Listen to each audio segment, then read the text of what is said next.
আজকের রেসিপি হবে বেলের শরবত। ওনা ফাটিয়ে নিয়েছি, এবার আমি ভিতর থেকে সব চেঁচে নিব ভালোভাবে। আমি ঠান্ডা জলের মধ্যে একটু ভিজিয়ে রাখবো।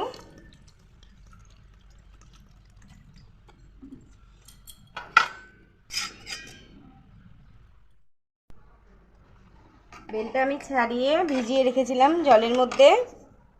এবার আমি একটা ছাকনা নিয়ে নিয়েছি, আমি ভালোভাবে ছেঁকে নেব।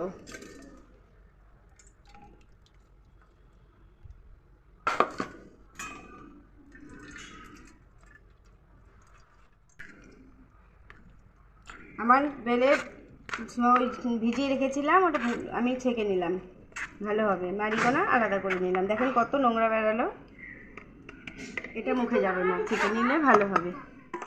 আমি মালিগোনা আলাদা করে ছেঁকে নিয়েছি আর বীজগোনা রেখে দিয়েছি। দেখেন কত সুন্দর, তাহলে মুখে পড়বে না। এবার আমি কিছুটা পরিমাণ চিনি দিয়ে দেবো। আমি চিনি দিয়ে নিব, যে যেমন মিষ্টি খাবেন সেরকম হিসাবে দিবেন। আমি খানিকটা গোলমরিচের গুঁড়ো,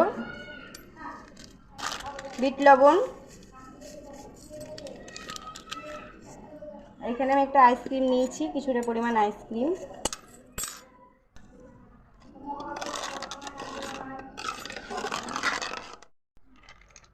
গ্লাসের মধ্যে বরফ দিয়ে নিব।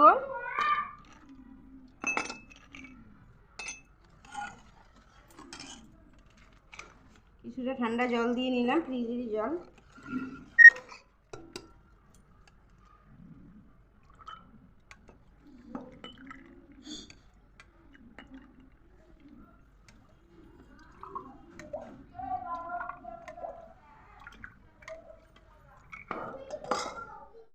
আমি একটু আইসক্রিম দিয়ে নিলাম উপরে। এই গরমে ঠান্ডা ঠান্ডা আইসক্রিম ভীষণ সুন্দর লাগবে। আপনারা বাড়িতে বানিয়ে খাবেন আর আমাকে কমেন্ট করে জানাবেন আমার বেলের শরবতের রেসিপিটা আপনাদের কেমন লাগলো। আর লাইক শেয়ার করতে ভুলবেন না। নমস্কার, ভালো থাকবেন, সুস্থ থাকবেন।